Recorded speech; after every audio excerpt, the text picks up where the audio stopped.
Assalomu alaykum qadrli ko'ruvchi do'stlar. Bayqash programmamizning bugungi sonini yoqtirib ko'rishinglarni umid qilamiz. Men programma riyosatchisi Dinur Bakri. Xo'sh, undaqda diqqatinglar programmamizning yangi mazmunlarida bo'lsin. 2000 yilga yaqin tarixi ega deb qaralayotgan ming uylar yolg'iz ajdodlarimizning ishlab chiqarish, turmush, san'at, e'tiqod va ideologiyasining bir butun tarixini o'zida gavdlantirgan bebaho tavarik bo'lib qolmay, ya'ni qadimgi binokorlik san'atining alohidaliklarini o'zida hozirlagan bir butun san'at xazinasidir. Undaqdan Kucha Qizil Ming uyining binokorlik jihatda qanday alohidaliklari bor? Kucha Qizil Ming uyining necha ming yillardan buyon buzilmay saqlanishidagi sir zodi nada? Bu mazmunlar qiziqsanglar, diqqatinglar ekranimizda bo'lsin.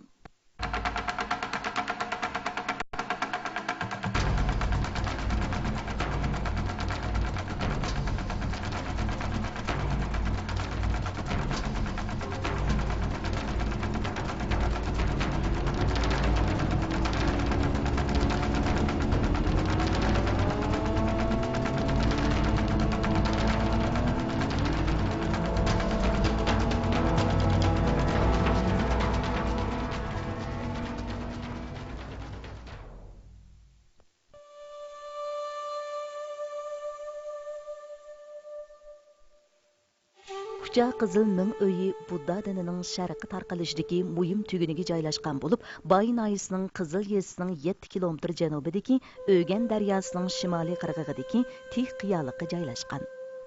Bu yer ilgari Bay Qizil Ming uyi deb atalgan bo'lsa, hozir Kucha Qizil Ming uyi deb atalib kelmoqda. Ming uylarni qazish garjang g'arbdan ko'sanga tarqalgan binokorlik san'ati bo'lsa-mu, ammo ko'san san'atkorlari shu yerning amaliy sharoitiga asosan bu bebaho san'at xazinasini tamomlab bizga qoldirgan.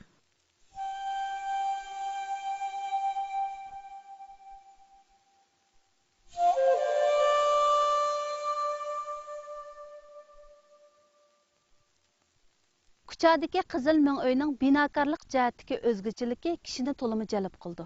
Undaqda ayni davrda ajdodlarimiz qaysi xil shakllarni qo'llanib, bugungi Qizil Ming uyini barpo qilgan, bu jarayonda qanday usullar ishlatilgan?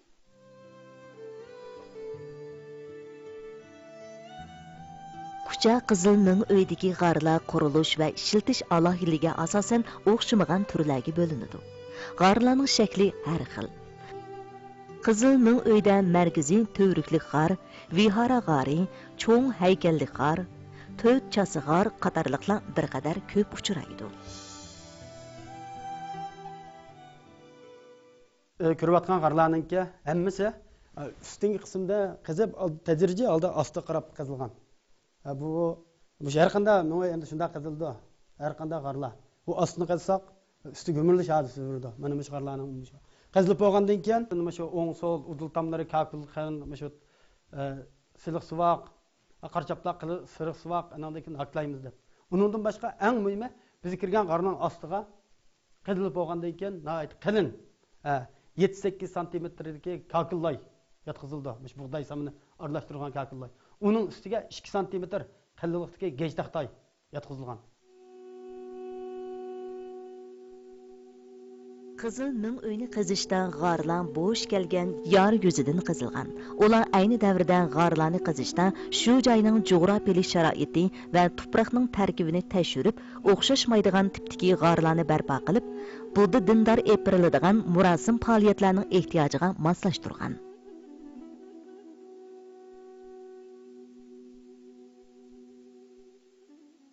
Endi hozir biz ziyorat qilmoqchi bo'lgan bu 27-g'ar milodiy 7-asrda qazilgan. Bu g'arningki tipik shakli shu ilgirki 4-g'ardan markaziy turlik g'arga o'zgartirilgan. Uningki turus va ikki tomdagi uyuqchilar, uduldagi uyuqchilar boshqa g'arlarga qaraganda alohida farq qilib turdi. Bumi shu qadimgi ko'san binokorlik san'atininki muhim alohitligi. Kucha Qizil Ming uyidagi g'arlarning qizilish shakli va alohidaliklariga qarab, ayni davrda Jungo Shinjongda yashagan qadimgi xalqlarning uy bezash san'atidan xabardor bo'lg'ili bo'ladi.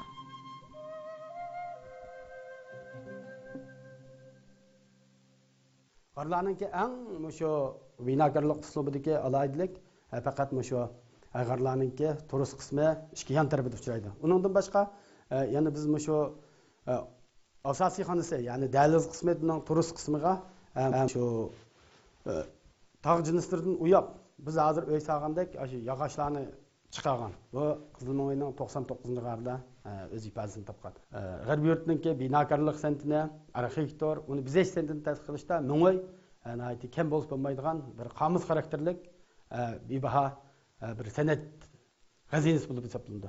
Kuchadagi Qizil Mo'ng'oyning joylashgan o'rni, qizilish shakli va ishlatilgan bizak naqsh jihatda o'zgacha alohidlikka ega bo'lib, bu xil me'morchilik shaklini ajdodlarimiz tarixda eng burun qo'llangan va hozirgacha ishlatib kelgan. Undaqda Kuchadagi Qizil Mo'ng'oyning boshqa Budda Mo'ng'oylariga solishtirganda qandaq ro'shan alohidaligi bor? Can Qizil Mo'ng'oyda ibodat qilishga ishlatiladigan markaziy to'riklik g'orni qazishda Hindistondan tarqalib kirgan markaziy to'riklik g'or uslubini aynan qabul qilmagan. Hindistondagi markaziy to'riklik g'orlar qattiq yoridan echilgan bo'lib, uning markazidagi Budda munari g'orning to'risi bilan tutashmaydi. Qizil Mo'ng'oydagi markaziy to'riklik g'orlarning oldi tarafi ayni to'risliq bo'lib, yorining besimini ko'tarish uchun o'ttirgan to'rik qo'yib, ko'mirilib ketish xavfi azaytilgan. Ham biz qaraydigan bo'lsak, bizning mana shu ishning ustidagi qismga bir malaiklarningki nom o'nglayotgan olti sizilgan. Ham uning ustidagi qismiga bo'lsa, jannat tasvirlangan shu imorat sizilgan. Bu imoratningki alohidligi nihoyatda yaxshi, ya'ni buningda bu san'atningki rasmchilik usullariga ifodalangan. Kucha Qizil Mo'ng'oydagi 10-nomerlik g'or milodiya 5-asrda qazilgan. Bu g'or rohiblar yotoqxonasi bo'lib, rohiblarning orom elish uyidir. Mushu g'orga ayni davrdagilar, ya'ni buni qazib bo'lgandan keyin bir qavat kakul verdi. Kakul verib, aklab o'tgan. Ya'ni buningdan mushu g'or endi buningdan 1500 yil, 1600 yil ilgari. Shu vaqt qadim xalqlar mushu go'zallik qarashini, mushu yashash, turmush, hayotlik qarashini mushu o'zi istiqomatlash shug'ullangan mushu rohiblar yotoqxonasi, ya'ni viharaga mujassamlashtirgan. Kucha Qizil Mo'ng'oydagi vihara g'orlarida koridor bilan yotoq uy tutishadigan yerga eshik ochilgan. Yotoq uyning udul tamiga sirti tor, ichi keng bir ram panjara ochilgan. Undaqdan nima sababdan bu g'orlarga bu xil shakl qo'llanilgan? Deriza. Bu panjara shu ayni davrdan qolib qolgan. Nurning chechilishi keng bo'ladi. Endi hozir biz 4 chasik koridor qilib qo'ysak, u chechilish nuri faqat 4 taraf bo'lib chechildi. Ma'ning kanaysiman nava. Kanaysiman alat kelgan, ya'ni sukansiman. Bu uylarni o'sha qadimdagi shu qurilish bilan shug'ullangan arxitektorlar butunlay o'ylab bo'lgan. Endi biz bayatdan kirdik 17-g'orga. U g'orninkiga qaraydigan bo'lsak, u g'orning o'tirsida bir markaz turk bor. Ayni davrda shu rohiblar ash turkni shu yerda 3 qatim butiq tavob qilib, shunda istiqomatlash shug'ullangan. Ammo bu rohiblarningki istiqomatxonasi va rasm chizilmaydi. Agar bu rasm chizilsa, bu rohibxona yotoq bo'lmaydi. Kucha Qizil Mo'ng'oydagi 10-nomerlik g'or, ya'ni vihara g'orida o'ng taraf tomning o'tirisiga o'choq echilgan bo'lib, bu bizga ayni davrdagi qadimgi xalqlarning turalg'usidan, yashash muhitidan xabardor qiladi. Bu yerda shundaq bir xaroblik bor. Bu qaraydigan bo'lsak, o'ng va so'l tarafida 3 dona teshikchi bor. Andan keyin bundaq bir o'yma yer bor. Bu endi biz shu Janubiy Shinjongda yashashdan ko'p ishlatilgan tam o'choq. Shu ayni davrdagi rohiblar avvaldan sindigan, harorat oldigan bir tam o'choq. Endi bu tam o'choqniki mo'risi yo'q. Ham nurg'un odamlar, nurg'un tadqiqotchilar odamlar mishada o'rnin qilib qo'yib o'tirdi. Derizni chiqdi deydi. Lekin ba'zi arxeologik bayqashlarda yog'och ko'mir bayqaldi. Bu yog'och ko'mir bo'lgan ekan, bu yog'ochning ko'mirni kelib vaga o't qilib isinsa, uning isi azroq bo'ladi, bulg'inishi azroq bo'ladi. Ayni davrda vaga o'tni qilib qo'yib, u is ayarni chiqarsa, ayni davrdagi xalqlarmi shunday bir dunyoga, ya'ni Junxo madaniyatininki bir qism bo'lgan shu ko'san madaniyatini yaratuvchilarmi uni o'ylab yetalaydi albatta. Shunga endi shu vihara orqali ayni davrdagi shu Jungo Xinjiangda yashagan qadimki xalqlarning turalg'isi bo'libmi rahiblarningki ayni davrdagi bir turalg'isi, ya'ni yashash muhiti bilan dastlab qadam tunishib chiqalaymiz. Şinjangdagi Budda ming uylariga nazar soldigan bo'lsak, ular asosan chat yiroq joylarda qazilgan. Kuchadagi qizil ming uymi bu xil shaklni saqlab qolgan bo'lib, undaqda ayni davrda ajdodlarimiz nima sababdan Budda ming uylarini chat yiroq joylarda qazishni o'ylashib qolgan, buningga qanday sirlar yushiringan? Ajdodlarimiz kucha qizil ming uylarini qazish, bezash, shundaqla ming uylarda Budda nomlarini mutaila qilish, Bud saylisi o'tkazish qatorliq Budda faoliyatlarining hammasida xilvat joylarni tanlash bilan birga suvdan iborat hayotlik manbasining kam bo'lsa bo'lmaydigan muhim rolini to'liq namoyon qilgan. Kucha qizil ming uyda ming uylarning ba'zilari so'zinchoq shaklda, ba'zilari to'rt burchak yoki yumaloq gumbaz shaklida yoki qafas shaklida qezib yasalgan.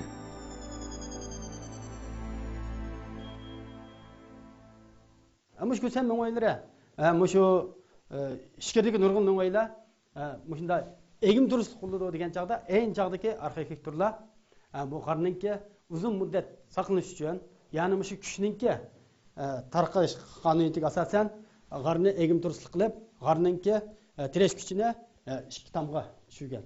Bunda bo'lgan chaqda g'arning turist qismi hech ko'mirilib ketmaydi. Yani buni ayni davrdagi shu g'ayriy xalqlar, shu go'zalliklar bu alohidlikni egallab bo'lgan.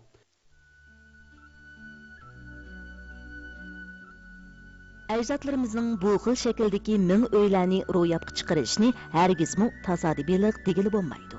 Binokorlik qurilmasidan qaraganda bunda qurilmadagi imoratlarning eg'irlik ko'tarish iqtidori yuqori va mustahkam bo'lib qolmay, balki qish faslida issiq, yoz faslida salqin bo'lishdek alohidaliklarga ega.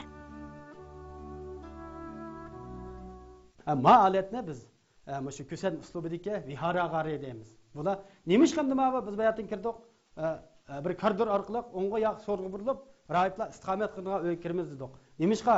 Bu yerda birisi tog'liq rayon, shamol bir qadar ko'p, qish so'g'oq. Shunglashqa bular o'tirg'i koridorga olgandan keyin bu shamol urib, ayada bir ishq va miyada bir ishq va. Shamol asos jihatdan kirsa, shu koridor maynat bo'lgan gap. Ichki qismida hech qanday amal yo'q. Kucha qizil ming uydan saqlanib qolgan naqsh bezaklar va zinnat nusxalar ming uy binokorlik san'atidagi yana bir muhim alohidlik bo'lib hisoblanadi. Meylan yaxshiligim bu qarni cho'qim, shu qarlarni rahiblar qizgan bo'lishi mumkin, ayni davrdagi rahiblar adab bilishi mumkin. Biz shu Xinjiang tarixini nazar solgan bo'lsak, Xinjiangda ayni davrda yashagan qadim xalqlar va islom dinini tarqalishdan ilgari butunlay tegidek Buddadan e'tiqod qilib, g'arbiy buddizm san'ati va madaniyatni o'rab chiqargan. Endi shu ular o'zininki e'tiqodini, ya'ni o'zining diniy so'rinlarini ming'aylarga bag'ishlagan. Uninki ko'p qismlarini bulab shu ko'san rayonida, Turpan rayonida ming'ay qazish avjagan. Bu ming'ay qazisa biz amallandirdik bu yerda rahiblar. U rahiblarda unda nima yo'q, buni nurg'un pul ketadi. Buni kimlar qaziydi desa, dal shu ayni davrdagi yuqori tabiiy xilqitlar, balki podshohniki, xon jamiyat a'zolari, oqsumaklar, amaldorlar yoki generallar yoki cho'ng boy savdogarlar ming'ayni qaziydi.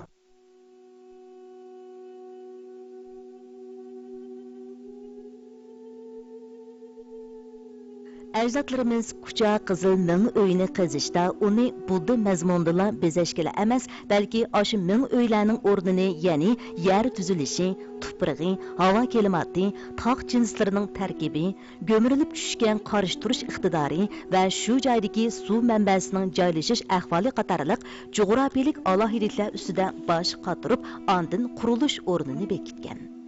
Ayni davrdagi ishlab chiqarish kuchlari va ishlab chiqarish qurollariga nisbatan aytganda, bu qiyinlik darajasi xilili yuqori bo'lgan g'oyat zo'r binokorlik namunalari bo'lib hisoblanadi.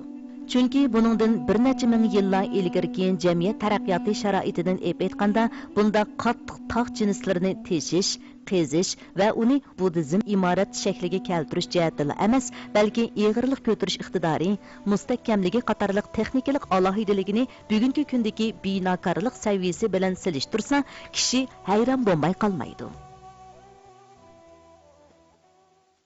No'ya qizg'an chaqda uch chiqardi, bir birlik qiladi. Ya'ni birisi biz bayatni ko'rib o'tgan chaytiyag'ari, ya'ni rasm chizilgan, bittakchisi ochilgan.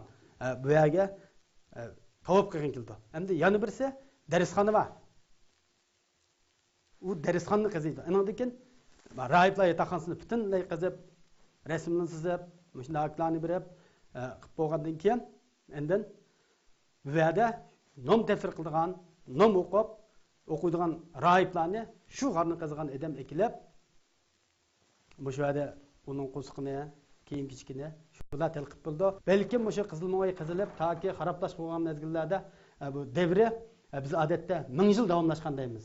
Bu yerda nurg'un mashhur rahiblar, masalan Kumrajvadek, keyingi bizningki Mushtangslavs davridagi elimizning mashhur rahiblari Tangshuanzanglar balkim o'sha qizilmoy kelib, bu yerda nom tafsir qilgan, balkim nom amlagan bo'lishi mumkin. Kucha Qizil Ming uyi O'rta Osiyo va Sharqdagi ming uylar ichida nihoyat muhim o'rinda turadi. U G'arbiy yurt madaniyat tarixidagi buyuk yodnoma bo'lib, u bizdan o'zini qo'g'dishini va asrashini, eng muhimi o'zida ko'milib yotgan madaniyat boyliqlarini qazishni, xalqaro namoyon qilishni umid qiladi. İşinimizki bebaho ta'varik bo'lgan Qizil Ming uyi bizga yana nurg'un yangi hikoyalarni, sirliq bayonlarni, muhim arxeologiyalik bayqashlarni ato qiladi. Xo'sh ko'raman do'stlar, Qizil Ming uyga yana qanday sirlar yo'shirilgan? Qiziqsangiz diqqatingiz davomli bayqash programmamizning keyingi sonida bo'lsin. Ko'raman do'stlar, bayqash programmamizning bugungi soni mushada oxirlashdi. Ko'ngil qo'yib ko'rganinizga rahmat. Kelar sonda ko'rishaylik. Xayr xo'sh.